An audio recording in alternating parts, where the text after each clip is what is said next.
ब्रह्मपुर महानगर रामलिंगेश्वर पार्क ठारे भारत रत्न तथा पूर्वतन प्रधानमंत्री श्री अटल बिहारी वाजपेयी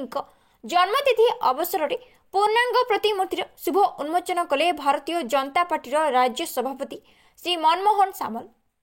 समग्र विश्व में राष्ट्र मध्य प्रेम और बंधुत्व स्थापन करी शांति प्रतिष्ठा करने अटल बिहारी वाजपेयी एकमात्र लक्ष्य थिला। तांकर 100तम जयंती अवसर में तांको आदर्श को साकार करने एवं तांकर स्वप्न को साकार करने निजको समर्पित करने यही नीति आदर्श घरे घरे पुरपल्ली स्कूल कॉलेज चारिआडे वर्ष सारा विभिन्न ढंग से पालन करने भारतीय जनता पार्टी निष्पत्ति नेछि बोली श्री सामल मतव्यक्त करथिले। एठारे ब्रह्मपुर सांसद डॉक्टर प्रदीप कुमार पाणिग्राही उपस्थित रही अटल जी आदर्श को साकार करने सुशासन एकता एवं प्रगतिर नीति को प्रतिफलित करने आम देशर सामर्थ्य निर्भर करे एवं अधिक परिश्रम करने को प्रेरणा दिए बोली कहिथिले। ब्रह्मपुर विधायक श्री के अनिल कुमार पौरोहित्य अनुष्ठित उन्मोचन समारोह में छत्रपुर विधायक श्रीकृष्ण नायक, चिकिटी विधायक श्री मनोरंजन ध्यान सामंतराय, पूर्वतन उपवाचस्पति रामचंद्र पंडा, राज्य प्रवक्ता टी गोपी, पूर्वतन विधायक शिव साहानी, राज्य कार्यकारिणी सभानेत्री बबीता पात्र, वरिष्ठ बीजेपी नेता सरोज सावत, विष्णु सुबुद्धि, अशोक शुक्ला,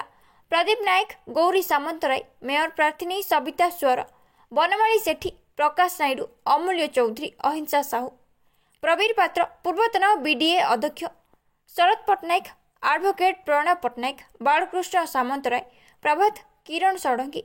प्रभु पाढ़ी, मनिता दास, संजय जेना,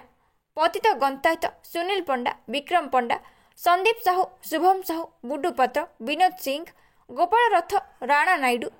चित्तरंजन साहू, लक्ष्मीकांत पात्र, कान्हा पात्र, लोकनाथ कर, आशीष दास, सरोज दास, धर्मा स्वामी, शिव यादव, शंकर राव, भिकी आचारी, प्रताप सेठी, सुब्रत पाल, अरुण नायडू, सचिन पंडा, जनता पार्टी बहु वरिष्ठ सदस्य और ब्रह्मपुर जनसाधारण यह अवसर में विधायक एवं सांसद गांधीनगर कार्यालय ठारे भारतीय जनता पार्टी कार्यकर्ता को दिग्दर्शन देते। अविश्रांत वर्षा सत्य ब्रह्मपुरवासी बहुत संख्यार जोग देते एवं बहुत कम दिन भितर सुंदर सुउच्च वाजपेयी प्रतिमूर्ति स्थापन कर विभिन्न महल विधायक श्रीजुक्त के अनिल कुमार को प्रशंसार सुओ छुटी। पवित्र अटल बिहारी वाजपेयी जन्मतिथि अवसर में ब्रह्मपुर ठारे प्रतिमूर्ति को आज राज्यर सभापति श्री मनमोहन सामल हाथ में आज उद्घाटन कर अवसर में ब्रह्मपुर प्रिय विधायक आयोजित कार्यक्रम एक सुंदर कार्यक्रम से आम समस्त को एकत्रित कर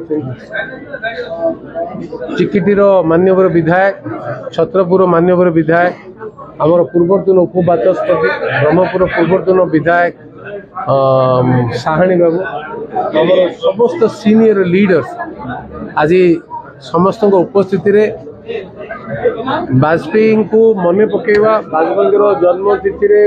प्रधानमंत्री तथा भारतीय जनता पार्टी वर्ष सारा कार्यक्रम स्थिर होमर पिला भितर वाजपेयी अवदान वाजपेयी व्यक्तिगत जीवन में भारतर एकता अखंडता को बजाय रखा आर नेतृत्व में भारतर सर्वांगीन विकास जो योजना करथिबा से कथा को नहीं मते कार्यक्रम स्थिर होईछि। और वाजपेयी भाया लीडर जन गोटे लेजेंडरी लीडर बहुत लीडर भितर वाजपेयी को समस्त मन पकाती शत्रु अजात शत्रु डाक जार कौन शत्रु न था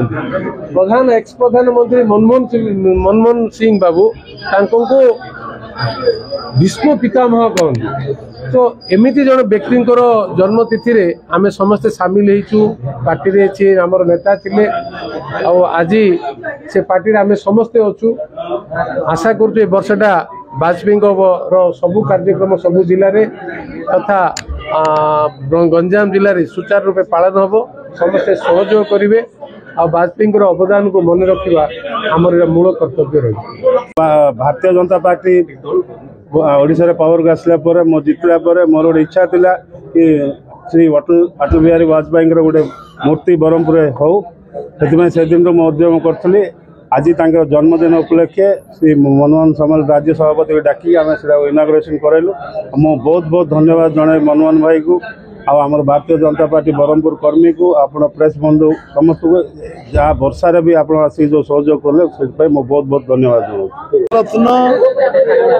अटल बिहारी वाजपेयी आज जन्म जयंती शताब्दी समारोह से समारोह उत्सव आज पूरा देश सारा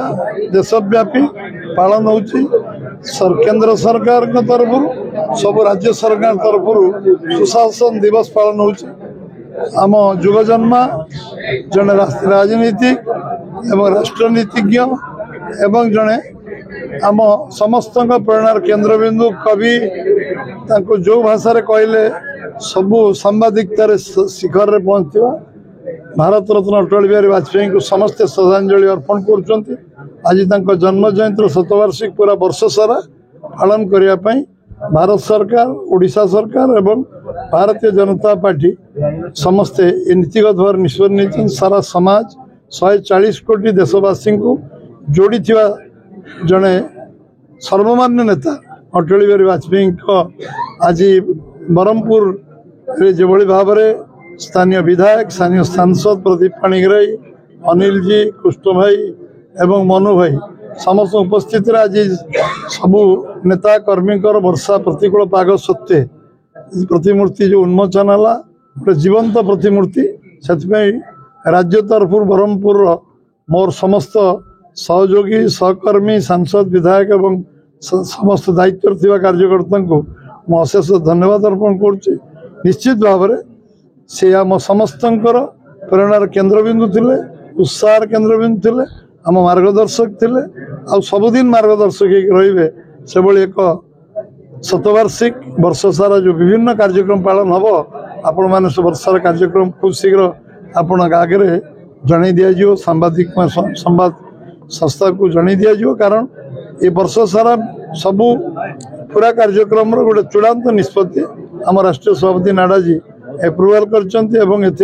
प्रधानमंत्री नरेंद्र मोदी स्वीकृति अच्छी ये कार्यक्रम वर्षा चलो ये आरंभ आज ब्रह्मपुर आरंभ है भुवनेश्वर राज्य स्तरीय हम पुणी संध्या को सुशासन दिवस राज्य सरकार पालन करेंगे संध्या 6टार एवं ये सब कार्यक्रम आम मुझे निजे मन में मोर गर्व अनुभव सांगे बहुत वर्ष आम कम वाजपेयी कर सुजोग आमको मिली समस्त को बहुत बहुत धन्यवाद।